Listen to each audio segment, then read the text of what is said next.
Bueno, muy buenos amigos a todos los que ven este programa. Hoy es un programa muy especial. Estamos con el maestro Álvaro Daza, su esposa Lina. Muchas gracias por recibirnos en tu casa, maestro Álvaro, y vamos a hacer un programa muy interesante porque Álvaro es un hombre que ha estado en las ferias más importantes de arte en todo el mundo, un hombre con una obra extraordinaria y además uno de los grandes artistas colombianos del momento. Maestro Álvaro, bienvenido. Muchísimas gracias, Cirilo, por esa presentación. Hola, mi amor, gracias por estar aquí. Y listo, sí, estamos aquí dándole con todas las ganas.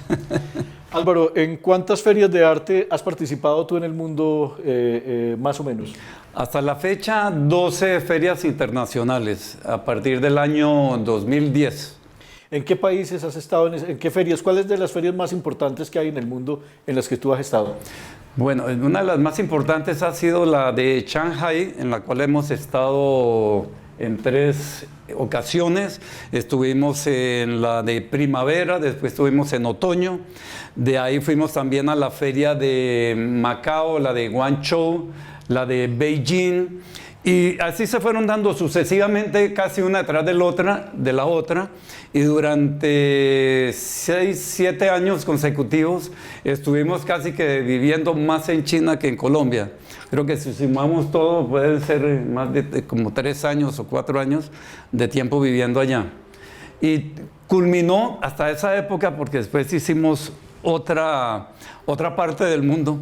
En el 2016 nos invitó el gobierno chino a una exposición que se llamó Magia, Realidad y Magia. Una feria donde participamos 16 países de Sudamérica. Qué anfitriones esos gobernantes chinos, cómo nos trataron, cómo nos llevaron, cómo nos fueron llevando. Tuvimos un mes invitados por ellos de todo a todo. Hoteles, aviones, comida, el pei chao, que es el aguardiente de allá. Por cierto, emborrachaban muy bien. Y pasamos muy rico, conocimos la cantidad de sitios, ciudades, pueblos, aldeas que no se pueden imaginar. Nos llevaron a cantidades de sitios, llegamos a todos los poblados y los mismos habitantes, no eran, por decir, actores, sino con sus trajes antiguos y todos salían y nos recibían, porque todos los pueblos y todos los poblados en China están a la entrada de un río. Entonces hay unos puentes gigantescos que son unas obras de arte espectaculares. Entonces ahí nos recibían y después de la recepción de entrada ya podíamos ingresar y nos llevaban, podíamos mirar las casas, cómo vivían, cómo trabajaban, cómo hacían las cosas. Y nos quedamos un día entero en cada poblado. Y así fue durante 20 días hasta que llegamos a Changsha, la capital de Hunan, que allá nos fuimos para la Universidad de Fine Art. Y nos dieron un estudio a cada uno para elaborar 4 obras, para hacer ahí una exposición itinerante que fue por todas las principales ciudades de China hasta que terminó en el Museo del Pueblo en Shanghai. Y allá quedaron todas las obras, pero fue una cosa para toda la vida, un viaje que si no hubiera sido por ellos no lo puede uno hacer.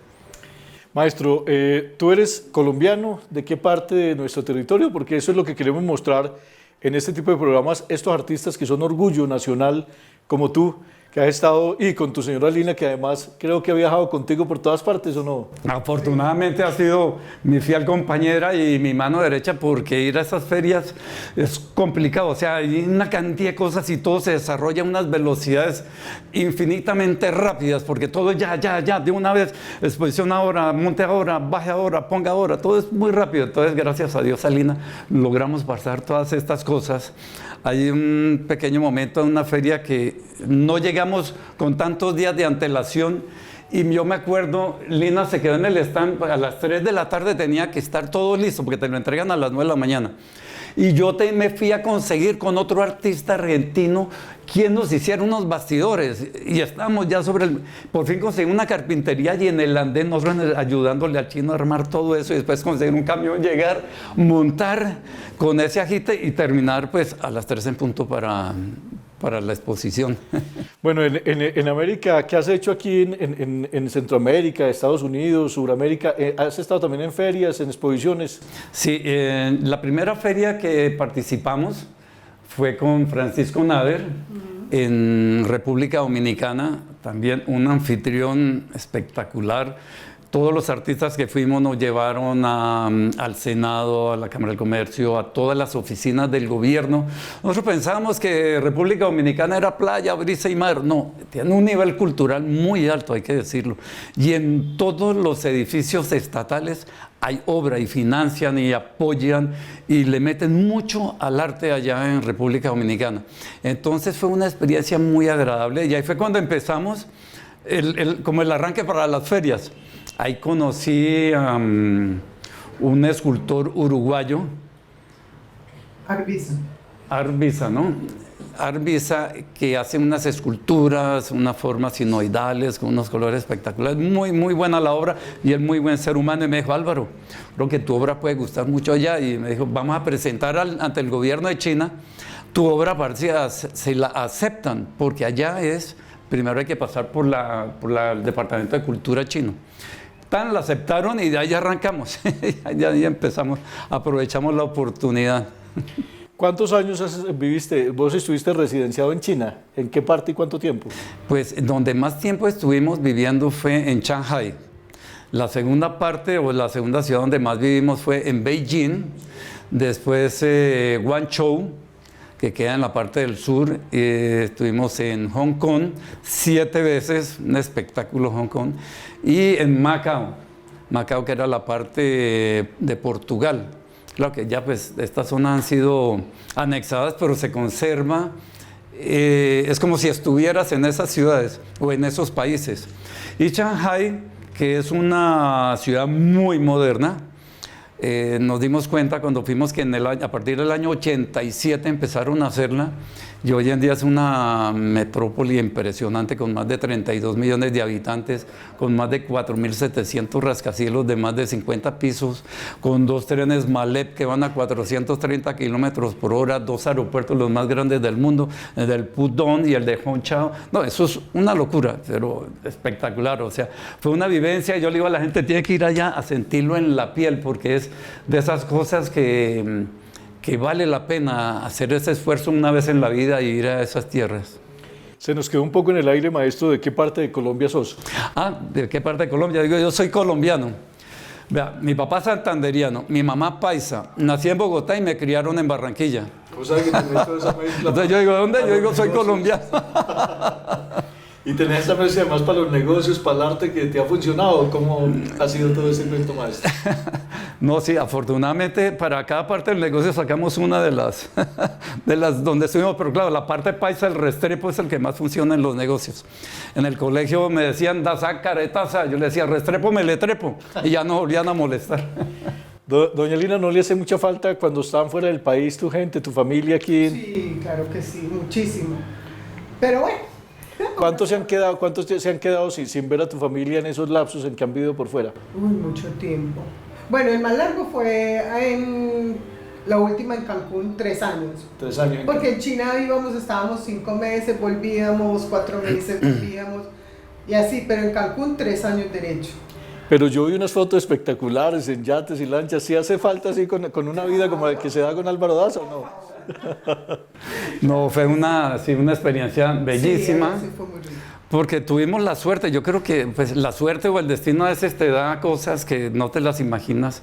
Y llegamos allá y nos encontramos viviendo en Isla Dorada, un sitio paradisiaco, espectacular, que está en la laguna Nichupté, con la salida al mar, más o menos en el kilómetro 11, para tener idea de la zona hotelera. Ahí está esta isla. Y nos conseguimos una casa que uno decía, como las que ve uno en cine, ¿no? Con su piscina, con su palapa, como le dicen allá los kioscos.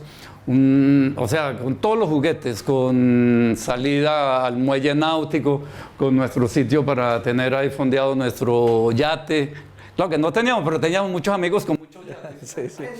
Claro, porque esa era una de las cosas que queríamos y que hemos querido enfocar en este programa, maestro, es decir, tú no vives sino del arte, y con el arte has hecho lograrte dar una vida de viajes, de lujos, porque y has pagado con tu obra y has vendido comercialmente muy bien tu obra. Sí, todo ha sido con el arte, vivimos 100% del arte, y hay momentos que han sido más difíciles que otros, pero en medio de todo, todas las épocas, cada una ha tenido su sabor muy agradable por la cantidad de anécdotas, la ventaja de haber podido llegar a cantidades de sitios que cuando se aproximaba, por ejemplo, el pago de una feria de ir a China, por ejemplo, a la de Shanghai, te puede costar unos $40,000 en total, o sea, entre el stand, los viajes, el hotel, la contratada de los traductores, porque el chino no habla contigo, necesitas tener 2, 3 traductores, porque cuando entra una pareja de chinos, se meten todos, entonces tienes que tener gente y poderte mover. Entonces, pero siempre con esa ilusión o con esa energía que le pegamos, nos vamos para esta feria, nos vamos para la feria, mi amor, porque no tenemos, no, sí, pero viene. Y siempre llegaban los recursos, se vendían unos cuadros, tal, se vendió el otro, y cuando nos damos cuenta teníamos todo el dinero y chun, arrancábamos. Qué bien. Entonces, nos decías, siempre has vivido del arte. Tu obra comercialmente en Colombia, en el exterior, tiene ya un estatus económico muy importante. ¿Cuál es la obra que más gusta has visto? Porque tú trabajas mucho dentro de lo que es el paisaje, que conocimos esos paisajes espectaculares en amarillos, en azules, los chamizos que son parte de ese mismo trabajo del paisaje, y una obra moderna, sobre todo una obra que tiene esos argumentos muy tuyos. Pero en el exterior, ¿qué es lo que más gusta? ¿Qué ha gustado de Álvaro Daza? Tenemos dos campos y te voy a decir cómo comenzó todo. Yo antes solo hacía los bosques. Yo estaba viviendo en España y conocí al Curro, que trabajó con Dalí 20 años. Y yo estaba en una placita en Alicante con unos pintores de allá. Digo, bueno, unos pintorcitos todavía. ¿No? Y de pronto se acerca un señor de edad y yo tenía un desnudo que iba a entregar. Me dice, ¿y quién es el pintor? Yo soy el pintor. Y me dice, tú no sabes pintar. Y a mí se me iba saliendo el Daza, el colombiano tan. Y cuando el viejo me mira, me dice, ¿quieres aprender? Oye, y entendí que este señor tenía todo lo que yo necesitaba saber. Y nos fuimos para el apartamento. Yo vivía en Arzobispo Loaces, ahí detrás de los bomberos. Y en el apartamento tenía un buen sitio para pintar. Y el hombre a través de mis manos me fue enseñando. Y estuvimos trabajando 6 meses. Ahí logré hacer mucho la figura humana, empecé a pintar, a hacer veladuras y a hacer cosas y todo esto. O sea, logré comprender cómo se preparaba la tela, cómo se preparaban los pigmentos, cómo se hacía lo otro. Todo el proceso que ya hoy casi no lo enseñan en ninguna parte. Y esa fue la primera etapa. Y estando viviendo en Vancouver, yo utilizo pedacitos de madera, de cartón, como mis paletas, y preparaba, y una vez que ya estaba medio lleno, terminaba un cuadro, y eran como abstractos, llamémoslo así, ¿no? Iban saliendo, iba guardando. Y en la galería, en Ten Shop Gallery, ahí en Granville Island, el dueño de la galería le encantó la obra y me decía, Álvaro, ¿y tú por qué no pintas eso pequeñito? Porque me puse a pintar un bosque ahí. Me dijo, ¿por qué no pintas eso en grande? No, que todavía no estoy preparado. Me dijo, espérate un momentico. A los 2 días llegué a la galería para terminar un bosque que estaba haciendo, que teníamos que entregar, y me tenía 3 bastidores. Entonces empecé a pintar ahí, y arrancó, y cuando terminé el primer cuadro, me acuerdo, era con tonos rojos, unos azules y unos naranjas. Me dijo, espérate un momentico, y lo puso en la vitrina. Y regresó, y yo empecé a pintar el otro, cuando sonó la campanita, porque ahí nadie está esperando en la puerta. Cuando suena la campanita, él me dice, Álvaro, ya vengo. Se demoró como media hora. A la media hora llegó Álvaro, te lo dije, venimos tu primer abstracto. Y de ahí empezó los abstractos. Yo trabajé antes mucho el abstracto con la mano izquierda, pero bueno, ahora manejo las dos para lo que me quede más cerca. Y el abstracto ha logrado irse desarrollando de una forma que cada vez me llena más. O sea, hay mucha diversión porque la interpretación, la forma, entonces es un gozo, ¿no? O sea, yo me divierto mucho haciendo la obra abstracta. Con esta también me gusta, pero es algo más, como te dice, yo soy esto aquí y esto y tan, es muy claro. Entonces, esas son las 2 diferencias. Seguimos con el maestro Álvaro Daza, un hombre que ha hecho de su vida todo un compendio por el arte. Con sus manos ha creado todo un mundo que lo ha llevado a muchas partes. Maestro, tú también creas tu propio material para trabajar. Sí, siempre tuve curiosidad cuando el Curro me mostró toda esta cantidad de cosas que uno podía hacer. Estando en Holanda, conseguí una fórmula de unos acrílicos y me la traje para Colombia, y con un amigo que se llama Jaime Ibáñez, la perfeccionamos y empecé a fabricarla porque lograba encontrar el espesor, el volumen, la fluidez, el espesor, el tono que yo quería y que fuera una pintura que aguantara todos los viajes. Porque una cosa es el que lo ven acá, pero píntelo, desmóntelo, bájelo, súbalo, móntelo otra vez. La obra sufre mucho, pero con esta pintura le puede pasar una aplanadora por encima y no pasa nada. Es tan buena que ya yo no la llevo en tubo, yo hago nudos con la pintura, con las obras y las meto en la maleta. Lleno. En 2 maletas me llevo 24 obras. Una anécdota que me pasó llegando a la exposición de Beijing, al Monumental Palladium de Beijing, en la exposición grande. Llegué con 2 maletas al sitio de la exposición y la curadora me dice, maestro, ¿y los cuadros de 4 metros? Le digo, ¿están en la maleta? Me decía, pero usted está loco, ¿cómo están en la maleta? Entonces, cuando abrí las maletas y fui sacando la obra y la abrimos, todo el mundo maravilla de ver la cosa. Claro, yo lo hacía porque sé el material que tengo. Yo lo estiro, lo jalo, le pego. Ha pasado 40 años la prueba y entonces fue una bendición porque logro jugar con texturas, con los tonos como yo quiero en el momento que quiero. No se craquela, no tiene ese problema. No se craquela. Logramos crear que sea una pintura que aguante todo ese mundo moderno. Perfecto. ¿Alguna de las ventas más importantes que has hecho, cuál es? Cuéntanos una anécdota de esa venta. Ay, André, hay una anécdota muy, muy agradable. Un primo de Lina se fue a trabajar, arquitecto, se fue a trabajar a Doha, Qatar, para Qatar, que vamos a hacer el palacio de huéspedes de Al Jazeera y del jeque y todo eso. Bueno, leímos el catálogo y se fue, pero a mí se me olvidó. Pasó el tiempo cuando de pronto me llama, Álvaro, te van a llamar, les encantaron las obras tuyas, entonces te van a hacer un pedido. Entonces yo le digo, bueno, y cuadramos la comisión. Bueno, Álvaro, por favor, no menciones comisión, que eso aquí es una cosa que se llama corrupción. Aquí al jeque lo pueden matar y a mí me quitan todo y me deportan. Yo le dije, ¿así es de verdad la cosa? Le dije, bueno, ok, perfecto. Más sin embargo, yo no hablé de comisión, pero dije, voy a subirle un poquito el precio por si acaso el árabe uno tenía el concepto que pedían rebaja, ¿no? Y no, mandé todo, no pidieron un solo dólar de descuento. Eso fue genial porque se hizo el pedido, lograron mandar la obra, todo salió genial. Y a raíz de eso, con ese dinero, fue que empatamos las ferias, porque ya hubo para pagar los stands, los viajes de todo, ya arrancó el camino. Mira, aquí tengo algo de la pintura, por ejemplo, yo he encontrado que también pinto en el aire. Esta es una obra hecha en el aire, yo pongo en el plástico y voy echando, voy manejando y después lo despego y lo paso a una tela. Porque tú ves, mira, tú lo puedes jalar, le puedes hacer, le puedes cacharrear, entonces le puedes hacer todo, la puedes tirar al piso, le puedes pegar, la puedes hacer todo, ya ahí queda. Perfecto. Extraordinario este manejo, además es una cosa muy tuya, pues, o sea, es una cosa que tiene esa connotación. Pero cuéntanos, ¿cuántas obras te compraron y en qué parte quedaron ubicadas esas piezas? 15 obras que quedaron ubicadas en el Palacio de Huéspedes de Al Jazeera en Doha, Qatar. Entonces, esa fue una de esas ventas que quedó uno maravilloso, que hizo uno increíble. Y siempre cuando hemos necesitado algo, siempre sale un negocio así bueno. Estando en China, me encontré con un primo hermano mío que era comandante de un Airbus en una compañía aérea en China. ¿Por qué? Porque estaban buscando pilotos porque los pilotos de MiG no tenían la experiencia ni las horas necesarias para volar un avión comercial, entonces contrataban por todo el mundo. Me encontré con él allá y hicimos un grupo interesante, me presentó y me invitaron a una donación con la inauguración del campo de golf donde iba a ir de todos los grandes jugadores de golf de esa época en el 2015. Y se hizo una subasta en la cual yo di una obra en donación y la subasta subió hasta $80,000.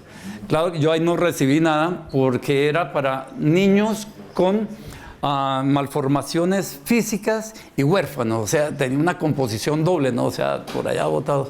Entonces fue una cosa de alegría del corazón uno poder dar un granito de arena y ver cómo una obra la gente también apostó y apostó hasta que se fue en $80,000 para beneficiar a unos niños. Entonces esa fue una de las cosas que me motivó mucho y he seguido a través del camino haciendo donaciones anuales así con ciertas entidades.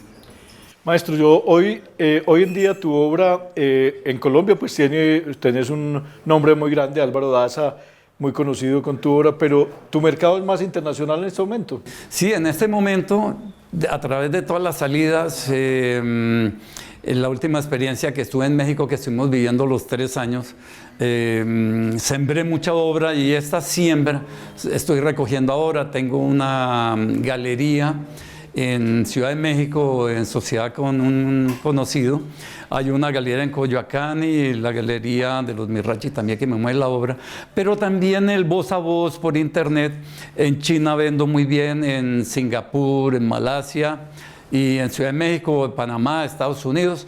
Hoy en día, con las ayudas del internet, nos ha ayudado mucho, yo creo, a todos los artistas de todos los niveles, porque podemos mostrar nuestras creaciones y obras al mundo sin tener que pasar de pronto por una cantidad de intermediarios, sino directamente al público. Entonces, ahora las dos opciones se han conjugado y ya creo que como con 45 años de estar aquí pintando y haciendo, ya se está empezando, digamos, como a recoger toda la siembra. Tú, pues dentro de las cosas que dan satisfacción para un artista es que la obra llegue a una cantidad de espacios. Tú tienes aquí, conocemos obras pues dentro de Luis Pérez Gutiérrez, tiene unas obras muy importantes, pero también ya hay jeques que tienen su obra. ¿Y qué presidente sabes que han comprado obra tuya? Sí, bueno, pues la última venta que hice en Panamá fue la esposa del presidente panameño, compró una obra. Y siempre he buscado eso, ¿no? Que la obra que llegue bien, que mantenga un nivel, siempre buscando ese nivel de calidad, buscando que la obra que la siguiente sea mejor que la otra, para ir buscando que cada vez poder llegar más lejos con más calidad. Tu obra siempre se ha distinguido porque son grandes formatos. O sea, ¿cuál es el formato más grande que has pintado y los formatos pequeños qué dimensión tienen? Pues el formato más grande que he pintado comercialmente fue de 2 metros por 8 metros. Esa la pinté en Canadá. Pero el promedio de mis obras son de 4 metros, de 2 por 3 metros, el formato de 2 metros por 1,5, que es formato de 1 metro por 1 metro. Y como te contaba, las paletas mías se volvieron cuadros. Antes eran diferentes tamaños, ahora los unifiqué, son de 20 por 20 o 20 por 25. Entonces ando sacando series y series y series en estos pequeños formatos que me ayudan, que son como las musas para después. Cuando veo una obra muy importante, entonces la baso para hacer una serie, para hacer unos 24 o 36 de gran formato.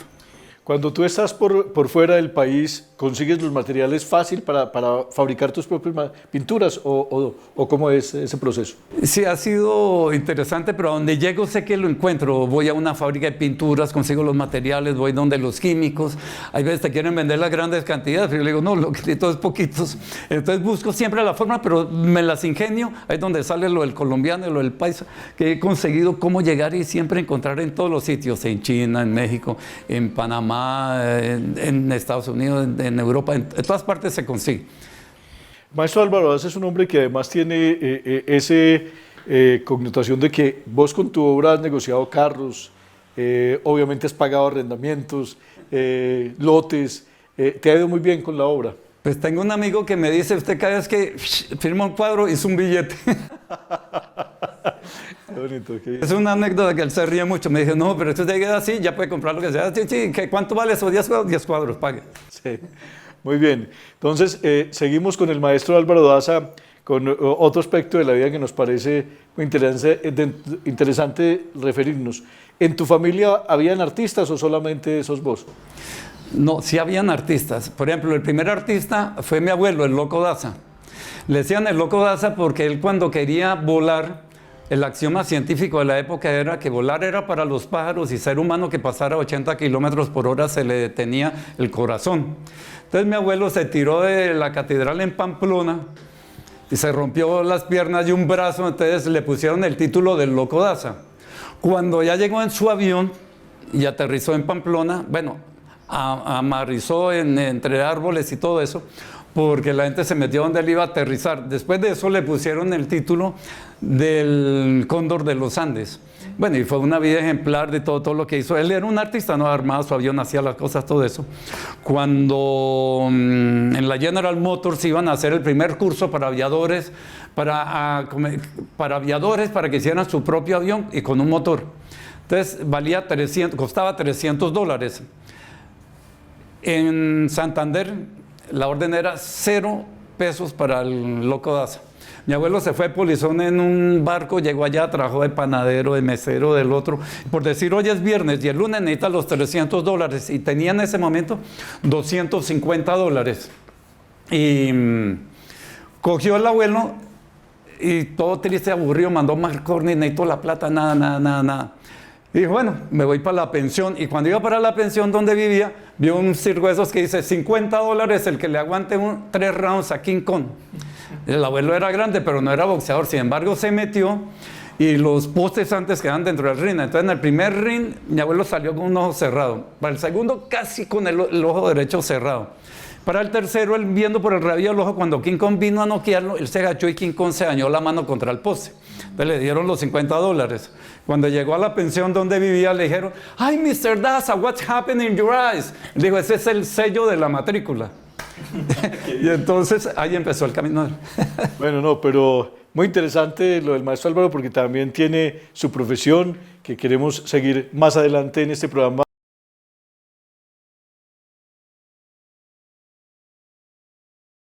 Bueno, de nuevo aquí enriqueciendo este panorama cultural con el maestro Álvaro Daza, un hombre con unas vivencias muy interesantes y con una obra ya consolidada. ¿Cuál es el país que más te gusta o que tiene ese trabajo cultural interesante dentro de lo que es nuestro continente americano? Mira, en México me siento como en casa. Es un país que le he cogido mucho cariño por sus gentes, las amistades que tenemos, la cultura tan grande que tiene México y los pueblos que tiene son mágicos. O sea, yo creo que si en otro día me tocaran hacer, yo pediría que fuera en México. Es muy sabroso. ¿Cómo se maneja en México esa parte con el Estado? ¿El Estado patrocina mucho el arte, nos decías? Mira, es que el nivel cultural en México, aunque no lo sabemos muy bien, es muy alto. Un nivel cultural altísimo y el mismo gobierno patrocina mucho el arte en Ciudad de México, no, perdón, en Ciudad de México, no, en todo México. Empezando que un artista ya paga sus impuestos con arte. Por eso México es de los países, y Ciudad de México es el país con más arte, a nivel cultural, más grande del mundo, por encima de ciudades como Berlín, Madrid, París, Florencia, Londres. ¿Por qué? Porque el artista, por ejemplo, paga impuesto a las ventas, pero lo paga con arte. Entonces ellos tienen una tabla que de tal a tal cantidad de pinturas que vendas al año, tú pagas tanto. Una obra de tu autoría pequeña, no tiene que ser grande, y tus impuestos también los pagas con arte. Entonces México ha recaudado una cantidad de obras espectaculares y los artistas pues vienen un poquito más tranquilos, ¿no? Porque no tienen esa presión, esa carga por todos lados, porque en el arte tú sabes, hoy se vende un cuadro bien, pero de pronto pueden pasar 1, 2, 3 meses en que no entra. Entonces es más complicado manejar unas finanzas como cuando no hay una continuidad de entrada. ¿Y esas obras las tienen, dónde las ponen? ¿En oficinas gubernamentales, en museos? ¿A dónde van a parar esas obras? Sí, México se ha encargado de crear muchísimos museos y te encuentras con cantidad de museos. Y en todas las entidades del gobierno, desde la presidencia hacia abajo, está lleno de arte. Por todos lados vas encontrando obras de arte, esculturas en la calle. Es que te encuentras una cada 2 metros y en todos los edificios llenos de pinturas. Y entonces tú te das cuenta ese sabor que tiene tan importante. Importantísimo esta conversación con el maestro Álvaro Daza porque nos da ejemplos para que nuestro país pueda llegar a este nivel que está haciendo nuestro vecino país de México. Maestro, siguiendo con todo lo que ha sido tu proceso de vida artística, ¿cuánto llevas en el arte en tu vida? Bueno, yo empecé un poquito tarde porque yo arranqué como piloto, se mata mi hermano mayor, papá dice no pago un curso más de aviación, pues se mata el nieto mayor y toda la estirpe de los Daza vivos. Entonces yo quedo en el aire y le digo, papá, yo quiero ser artista. Me dijo, no, eso es para los que se van a morir de hambre. No, sí a estudiar ingeniería. Y ahí arrancó, me presenté en la Universidad de los Andes, pero hice en 10 minutos el examen. Sí o no, falso, verdad, para sacar 0, si mi papá dijera, este es un poquito bruto, vamos a pagarle Bellas Artes. Y el director, el decano de la universidad, del departamento de ingenierías, llama a mi papá y le dice, oiga, comandante, a las 2 semanas, lo felicito, su hijo sacó el segundo mejor examen y se ganó una beca. Entonces le decía, Dios mío, ¿qué fue lo que pasó? Bueno, pero ahí nació. Hice 2 años de ingeniería que me han servido muchísimo. Por eso lo que uno a veces no quiere, pero cuando es para uno se lo dan. Y si quiere, así se ponga, no se lo dan. Y me ha servido muchísimo para las esculturas, para el desarrollo, la química, una cantidad de cosas en mi vida. Esa es una faceta que queríamos también que conozcan las personas que ven este programa. Daza es pintor y escultor, pero obviamente estás más enfocado en la pintura, pero en esculturas has hecho varias obras. Sí, he hecho bastantes obras en escultura. Lo que pasa es que el desarrollo de la escultura es un poquito más complejo, porque necesitas de elementos, tienes que salir acá, tienes que mandar a hacer, tienes que cortar, participan muchas cosas, mientras que pintar tú lo puedes hacer más continuamente.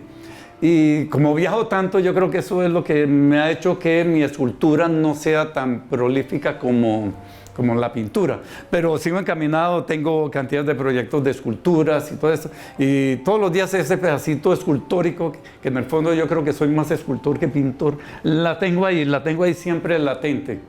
El dibujo, ¿alguna vez exploraste la parte de dibujo o cómo te fue en ese aspecto?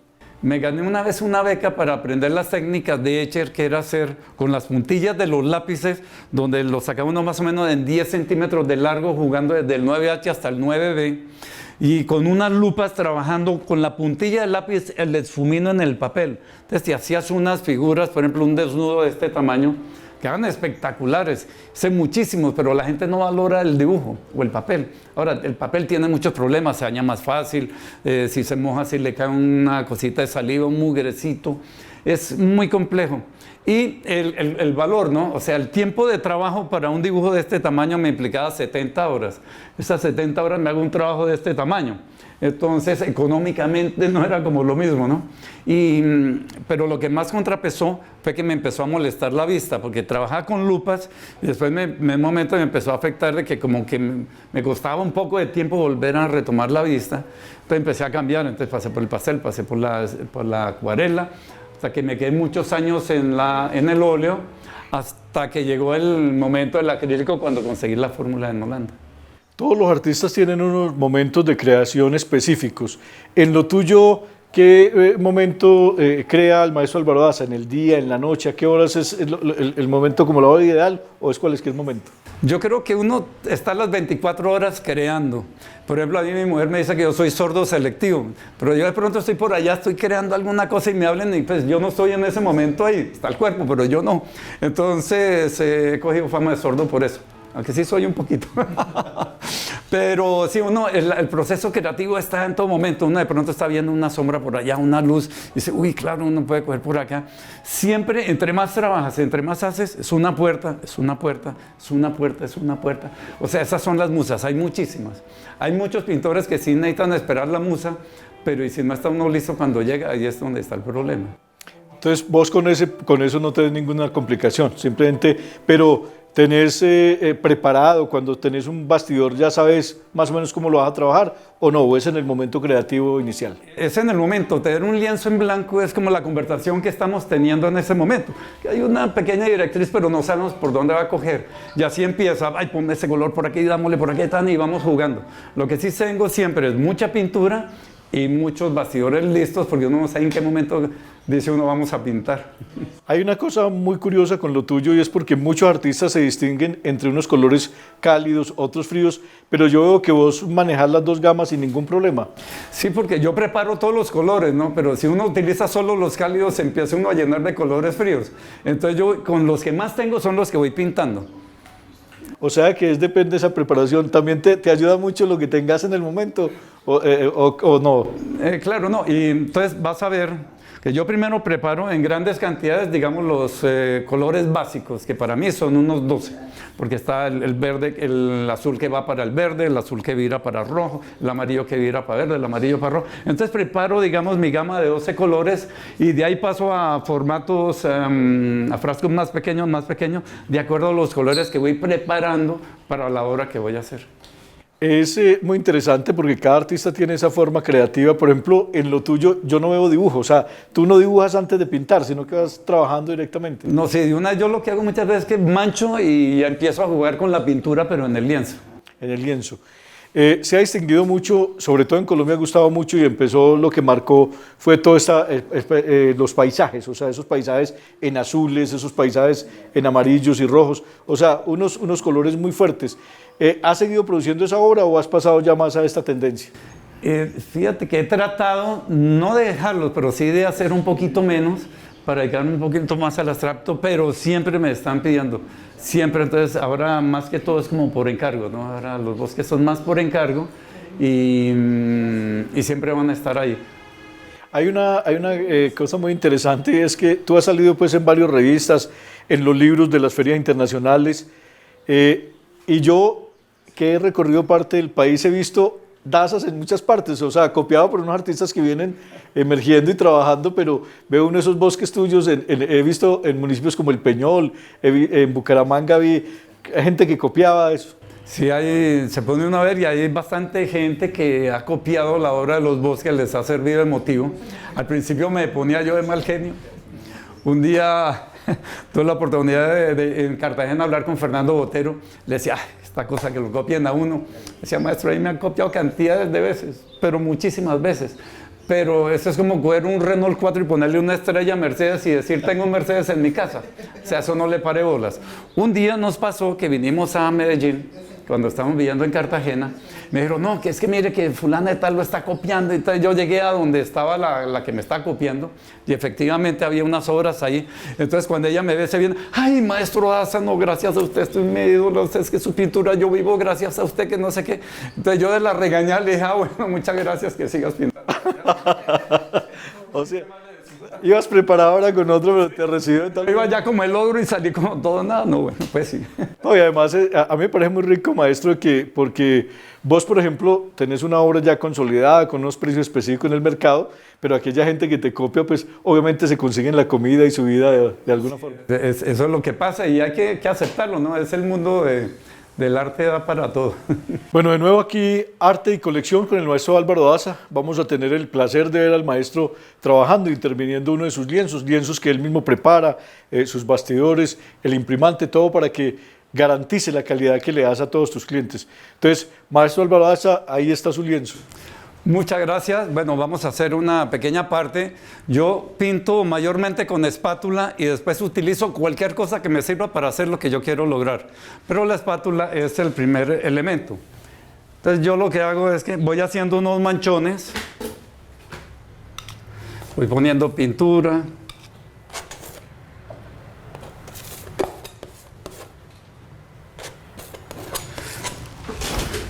Esta obra la tenés preparada, este lienzo, ¿vas a hacer un abstracto, vas a hacer un paisaje? Es un bosque, entonces ya está el fondo del cielo, después voy a hacer todo el fondo y nos vamos de atrás hacia adelante, porque lo último que pinto es lo primero que se va a ver. Entonces por eso es bueno ir arrancando siempre desde un buen fondo, para que la obra coja mucha fuerza, coja mucho carácter. Este va a ser un bosque verde. Es la cuarta pieza de los 4 elementos. Es un cuadro de 2 metros por 4,80. O sea que esta es una parte de la obra. ¿Cuántas capas de pintura le echas para que le dé la profundidad al cuadro? Las que va pidiendo, o sea, no las he sumado, pero lleva mucha pintura. Ya vas a ver por qué se va haciendo. Más o menos lo hago en 4 etapas. La fondeada completa, para que ya no moleste el blanco, sino que ya todos los colores se vean. Y sobre eso lo preparo, organizo el fondo. Después sigue la zona donde siembro los árboles. Después de sembrar los árboles, le echo un poquito de agua para que salgan las hojas. Después de que están las hojas, le doy la redondez a los árboles y de acuerdo a los colores para que salgan más o entren menos, para que ya veas tú la profundidad. Y después ya viene, cuando ya se seca todo eso, hacerle detalles para lograr y buscar que aquí le faltó un poquito de luz, que aquí le faltó esto, que aquí, lograr que quede la obra como tú dices, bueno, ahí ya está. Ahí le vas a echar un naranja. Ya vamos, empezamos con el blanco, vamos a ir con un amarillo quemado ahora.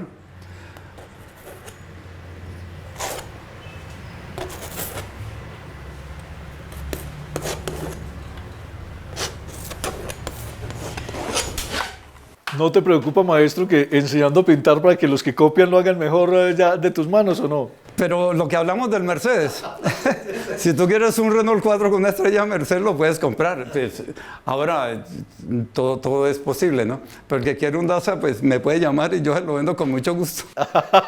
Perfecto. ¿Qué color sigue, maestro? Entonces ahora vamos con un poquito de naranja.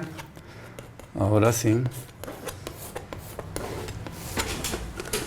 Y entonces pues, aquí uno no se preocupa cómo van cayendo los colores, simplemente los va uno poniendo. Porque un día alguien me preguntó, ay, pero si era un poquito más para aquí, un poquito para allá, le dije, no, para donde coja está bien. Sí, sí. Hay una, maestro, por ejemplo, todos tus coleccionistas acá en Colombia, pues que has tenido muchos, ¿cuántos cuadros crees que puedes haber elaborado? ¿No tienes alguna cifra? Pues yo creo que he pintado por ahí unos 2.500 a 3.000 cuadros. Sí, antes pintaba más rápido, ahora pinto un poquito más lento porque a través de los años de la madurez se da uno cuenta de que cuadro más el detalle, ¿no? Voy más como buscando la perfección. Entonces, por eso es muy difícil llevarle la cuenta a cuántos, pero calculo que es más o menos por ahí. Esta obra, para que tenga ya más o menos un tiempo para concluirla, ¿cuánto tiempo más o menos se te lleva a ejecutar esta obra? Pues mira, esta obra, un bosque de estos, me puedo demorar promedio una semana. Una semana para poder llegar a lo que tú quieres, ¿no? De poder llegar y decir, bueno, hasta ahí. Y entonces aquí ya empiezas a buscarles qué colorcito más le vas a poner. Entonces como todo, como preparar una receta de comida. Un poquito de esto, un tricito del otro.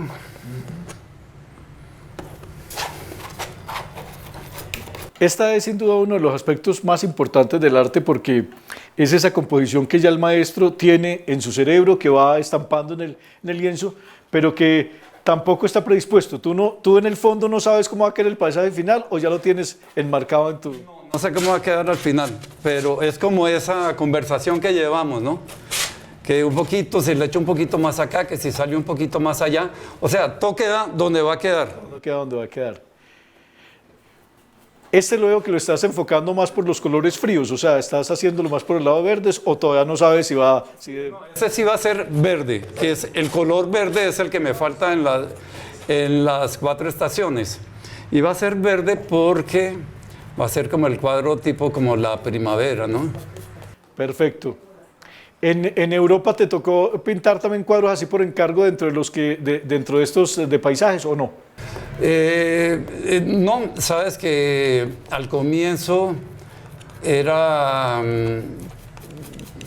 o sea, lo que pintaba lo iba vendiendo y como todavía no había como decir dónde lo consigo al maestro, dónde está, sino eso va llegando con el tiempo. Se van dando las... que donde lo consigo hay maestro que lleva un cuadro así en tal sitio, que lleva una exposición. O sea, también faltaba que pasara el tiempo, ¿no? Que pase el tiempo para poder llegar allá. Y mucha gente también lo hace, dice, esta persona ha estado pintando, sigue pintando. Y a medida que tú sigues pintando, las cosas se van dando.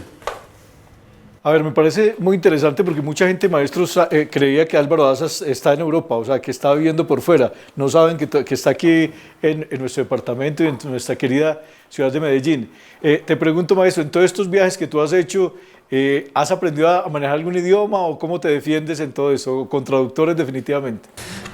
Uno maneja, el idioma universal es el mejor de todos, a punta de señas. Sí, o sea, si vas a fumar... ¿Y cuánto? Y pones el billete. O que quiero comer y tal. Y uno va mostrando, pero... Porque en muchos sitios no te hablan ni inglés ni español. Eso nos pasaba, por ejemplo, en China, sobre todo. Que hablaba uno en inglés, nadie entendía y yo no entendía el mandarín. Entonces, ya me hablaban en mandarín, yo hablaba en español y hacíamos dibujitos. Y nos entendíamos perfectamente. pero muy rico conservar los dibujitos tuyos, porque esos dibujos, por ejemplo, cuando hacían todos estos grandes artistas, se vuelve interesante, pero lo hacían pues más así para entendimiento. Más que todo para entendimiento, un pedacito de papel, una servilleta, en el momento para lograr algo. Por ejemplo, quería que me hiciera un pedestal para unas esculturas, entonces, que el dibujito por acá, que las medidas, entonces conseguía el metro, entonces le mostraba a uno que el metro cómo era, entonces ya le contraían el metro, entonces ya le anotaba uno las medidas, le decía a uno que así, le mostraba a uno, ¿no? Y le dibujaba a uno y ya le ponía las medidas y le dejaba el dibujo. Pero en otros idiomas que hablas tú o que manejas más o menos. No, o sea, yo manejo el inglés, di tú, en un 70%, me defiendo muy bien. Y el español como en un 90%. y el chino es mama juju, que quiere decir más o menos. Más o menos. Perfecto, muy bien. Sigamos entonces viendo trabajar al maestro Álvaro Daza. Entonces, digamos, esta es la primera parte. Aquí uno no se preocupa mucho de las formas todavía porque todo al principio, lo importante es poner mucho color, ¿no? O sea, poner mucho material que a medida que las capas van saliendo, el de atrás de alguna forma va saliendo sobre ellos, ¿no? Todos se van trasluciendo. Entonces, digamos, esta es como la primera parte y de aquí todo sigue parecido, ¿no? Si va uno oscureciendo, ponerle un poquito más amarillo, aquí le pone uno, lo agrisa uno un poco para darle profundidad, después va uno jugando, lo va bajando, lo va llevando, pero lógicamente en esta sesión pues no tenemos tiempo de todo eso.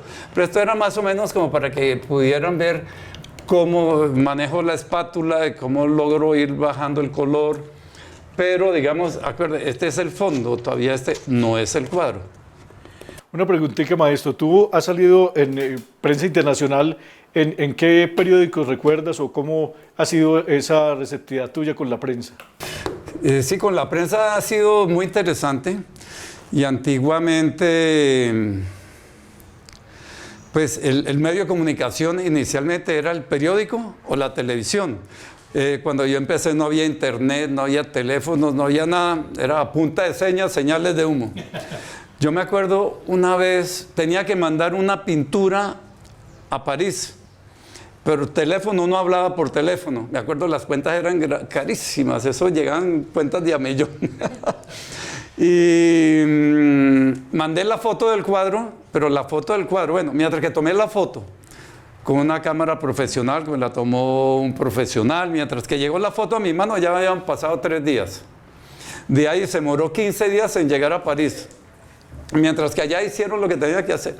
Y me mandaron decir de que sí, que el cuadro está, ya el cuadro lo había vendido. Qué bien. Era muy demorado. Hoy en día la ventaja es que tú coges y run, tun, tun, y ya está el cuadro en todas partes del mundo. Esa es la ventaja. Claro. Entonces, terminamos este programa muy interesante con el maestro Álvaro Daza, uno de nuestros referentes artísticos colombianos y un hombre que le ha dado gran nombre a nuestro país a nivel internacional. Muchísimas gracias.